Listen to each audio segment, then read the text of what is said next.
One, two, three. Hello, my name is Randy Maupin. Today I'll be discussing 3 of the main values I have in life as a person. But before I get started, let me tell you a few of the sources that have helped me with my project. BrainyQuote.com, MovementQuote.com, HighHopesHighHeels.com, PhilosophyToday.com, and TheGuardian.com. Theodore Roosevelt once said, "To educate a man in mind and not in morals is to educate a menace to society."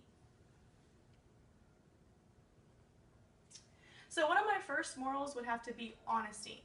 I value honesty almost above everything else. Growing up, my father was one of the most honest men I have ever met in my entire life. I was very dedicated to basketball in my high school career, and I knew that win or lose, if I played well or didn't play very well at all, my father would be there at the end of the game on the sideline waiting to give me his honest opinion on how I played that game. His honesty helped me become a better player and a better person. I took what he said to heart. I learned how to be a sore winner and a sore loser and a very accepted winner. Did you know, Hello, my name is Randy Maupin. Today I'll be sharing with you 3 of my main morals as a person. Theodore Roosevelt once said, "To educate a man in mind and not in society. To educate a man in mind and not in morals is to educate a menace to society." But before I get started on that, I'm going to share with you a few of the sources that have helped me with this speech. BrainyQuotes.com, MovementQuotes.com, HighHopesHighHeels.com, PhilosophyToday.com, and TheGuardian.com.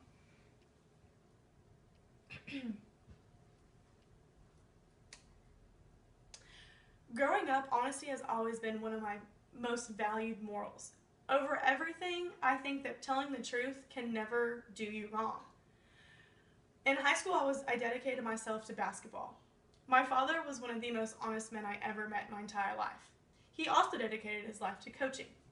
So he spent just as much time coaching his students as he did me. All of his honest feedback helped me become a better player and a better person. I took his honesty to heart. It helped me become a better winner and a better loser. Did you know that in America today, 1.65, the average American tells 1.65 lies a day? That's found on philosophytoday.com. That might not seem like a lot, but think about that the next time you're out at the grocery store talking to a coworker or even talking to your friend. There are many days that I don't want to go to class. I could easily send my professor an email telling him I'm sick. There are also days that I don't want to go to work. I could text message my boss and tell her that I don't feel like coming in today. But at the end of the day, it really depends on what kind of person you want to be remembered as.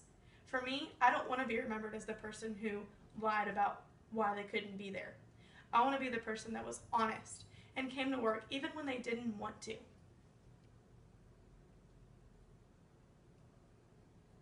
This leads me to my next point. Miss Monique Lohinger says, "I'm a perfectionist, but I know how to live life. When I'm working, it's 100%. When I'm with my friends, I put everything away and enjoy life. When I come home to my kids, it's pure joy and everything's worth it. Every time I really focus 100% on the one thing. I've learned how to juggle my life, and I feel like now I have found the perfect balance." What Monique is saying here, that putting 100% of your efforts into something really is finding the perfect balance. What my father always told me was, do something once and do it right. My brother and my sister, really my whole family, led this as a huge example. My brother was an all-state football player, then later carried his football career to SMU. Now he currently is an Air Force pilot. My sister graduated at the top of her class in both high school and college. Both of my parents were very successful, well-known educators. My brother nor my sister or I ever wanted or needed for anything. I think about my life, how it would have been if my parents didn't do something to the best of their ability. Where would I be now? Would I have everything I had and will continue to have?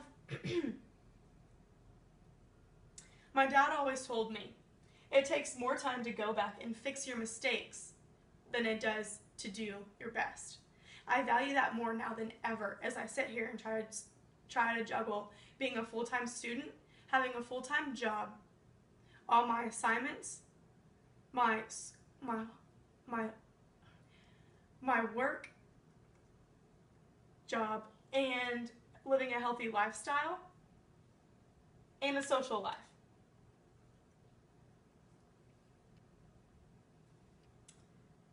This leads me to my third point. From what we get, we can make a living, but from what we give, we can make a life. I think giving back to your community is one of the most well-respected morals you could have as a person.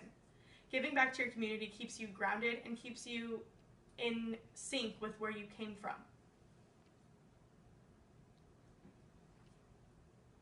Thankfully enough for me, I grew up in a small town of Beeville, Texas. Everyone knew everybody. The community was more like a family. It was the town that raised me. My family and I would always go volunteer at the local food church bank. My dad was always mowing grass for the elderly neighbors. My mom was constantly taking food to nursing homes, hospitals, and wherever else people were hungry. I would love to go back to Beeville once I finish out my education major and teach in Beeville. Give back to the community, give back to the kids, really show that I care.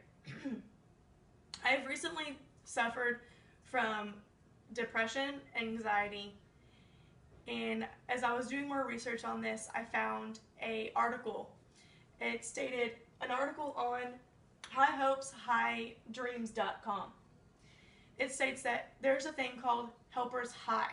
What Helper's High is when you give back to the community, you feel better about yourself and you feel better as a person. So I thought that might help with it, and it did. I had recently adopted a dog, a pit bull, from a local shelter who's on the euthanasia list.